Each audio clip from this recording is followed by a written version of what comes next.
Hello everyone, and welcome to the ProDev Lab. In today's episode, The power of active listening boosts your influence. What we're going to talk about when it comes to active listening is we want to help you to sharpen your listening skills, gain trust, and become a more influential communicator. Because communication is not only about expressing yourself or speaking, it's really about listening. That's the first skill. And active listening, meaning showing that you are listening to someone, is a very important skill when it comes to successful communication. Why active listening matters? Why does this matter so much? Well, first of all, listening is not waiting to speak.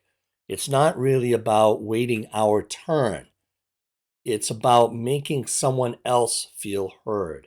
When you're communicating, this is really important, especially when it's a one on one conversation, whatever it might be, whether it's difficult or if it's fun. Either way, it's really about being an active listener, not waiting to interrupt, not waiting to make your point. It's really about participating in a way that makes the other person feel like you're listening to them.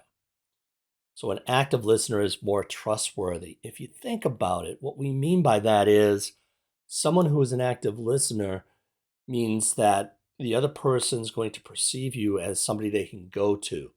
They trust you, they can come to you. You are more and more showing that you are the go to person when it comes to being able to listen, for them to be able to express themselves.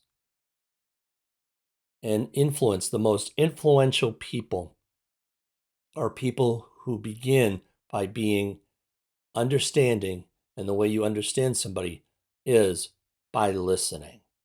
Now, when it comes to active listening, we've identified through our research there are three pillars of active listening, and they are presence, paraphrase, and pause. A lot of P's there, right? The three pillars are presence, paraphrase, and pause. We're going to cover each one of these one at a time.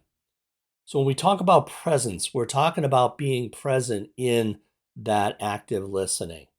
So, the first thing to do is remove distractions. You might have seen this in some communications, especially with leadership, where the communication may not be happening with somebody behind the desk. So even a desk with your computer set up and so on can be distracting.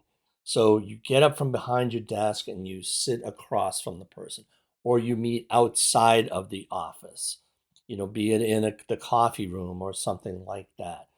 And no digital, meaning you don't have your phone, you're not waiting for a text. And if something is urgent, that's not that you're waiting for, that's not the time to have this conversation. If digital communications, you're waiting for an email, you're waiting for a text message, or you're concerned about something going on, then that's not the time. You want to be able to have this conversation at a point where you can just not have the phone. I remember a TV commercial. It was a financial institution where this couple is going to go in to communicate with their financial advisor. And the financial advisor turns off her phone and puts it in her desk drawer and closes the drawer. And one of the people, one of the couple says, can you teach our kids how to do that? And that always stuck with me because I kind of do the same thing. I was actually credited with a colleague of mine one time say, "Hey, when Dave Dees talks to us, he does you don't even know he owns a phone." So I was really happy with that. So turn off the phone. Don't even have it with you. Don't have your laptop open. If you have to take notes, use a pen and paper, or just try to remember the conversation. And I think if you are an active listener, I'll show you how to do that. And that's a way to stay engaged, if you will. Eye contact and be relaxed. Don't fold your arms, don't twiddle your thumbs, even sit on your hands if you have to, but keep direct eye contact with the person and relax your body. Stay focused with that person and use what I like to call face listening by keeping your eye contact. Don't roll your eyes, nodding your head, acknowledging what they're saying. Those are the ways that you can show presence. Someone's asking, the question I mentioned earlier, somebody asked, if the talking is very boring and makes you feel sleepy, what are some suggestions to stay engaged? I think by being present is one way you can do that. And we'll talk about a couple others. Some people aren't the best storytellers. And if it's boring, it might be because they're anxious. So kind of showing yourself as being engaged, making the eye contact, nodding your head, even kind of saying, some kind of acknowledgement, something that makes you appear like you're listening will get that person to talk a little bit quicker and getting to the point. Paraphrase and clarify. In other words, we're talking about feedback. So when someone's talking to you and you get to that pause where you can give that feedback, you want to make sure you can say, this is what I heard you say. Or you can say, I hear what you're saying. What I believe you're saying is this. So I heard you say, and I put heard in quotes because what you hear may not be what they're trying to say. Again, especially if it's an anxious talker, they may be fumbling with it. And that's okay because you're relaxed and you're active listening. You're going to allow them to say, no, that's not what I'm saying. I'm saying this. Or you could say, I apologize if I didn't understand, but I want to make sure that it's clear. I want to make sure that what you're telling me what I hear you say is what you're trying to say. So having that point to reflect back is really, really important. And ask clarifying questions. Say, what I heard was this, is that right? Or could you make your point in another way? Or maybe even use an analogy. Somehow you're interacting, and by doing this, you're showing the person that you are interested and you're actively participating in the conversation, not just saying, okay, thanks for sharing, I'll talk to you later, or you're actually going in a way that's showing that you're listening, and then you're saying, here's what I hear you say, or this is what I heard, or is this what you're trying to say? Could you please clarify it for me? And then pause to process. This is one of the most powerful pillars. It really works wonders. Silence is powerful. So when somebody makes the point, or is making a point, or is saying what they think or what's on their mind, just stay quiet for a moment. Use that pause before replying, because what it does is it shows them that you're being thoughtful and you care.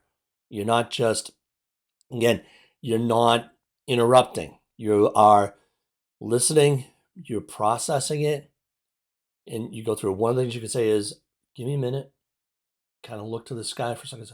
This is what I think you said. So having that pause is really important. One of the great users of this pause, if you will, or of this practice of pausing, is Bill Clinton. If you go to YouTube and play any of the interviews that Bill Clinton has done, he has a great way of, when he's asked a question or when somebody makes a point, he stops before he responds. You could tell that he's really thinking about it before, and that makes him a great conversationalist because it's a great listening tool. I'm not talking about politics or agreement. I'm just saying the methodology of active listening. This pause is a great tool if you shows you're thinking about it and you're processing it. Few quick action steps that you can take.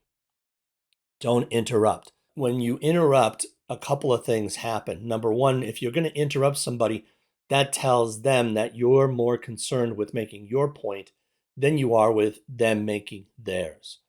The other thing is you actually have to interrupt. You have to stop listening a few moments before you interrupt. So you've missed part of their story. That's why waiting to pause and clarify is so powerful. So don't interrupt. Let the person, and it takes patience. It may be boring, but you know what? Being an active listener is going to show that. And some people will just need to get used to the fact that you are an active listener. Wow, Dave really listened to me last time. I have another thing I'd like to go with him again, and I'm going to make it a little clearer. I'm going to be more prepared. The whole pause idea is reflection. When you pause from what somebody has told you, that's giving you the time that you need to reflect. And as a recommendation, reflect twice as long as you listened, if that's possible. Sometimes that might be too long, but it's just a rule, a 2-to-1 rule. Reflect 2 times longer than you've listened. And then send a follow-up message. After you've had your conversation, send an email, a text, or just go by later and say, hey, I really appreciate you taking the time for that conversation. I really learned something from it. Or thanks for taking the time and caring enough to share that. I'm going to weigh it heavily.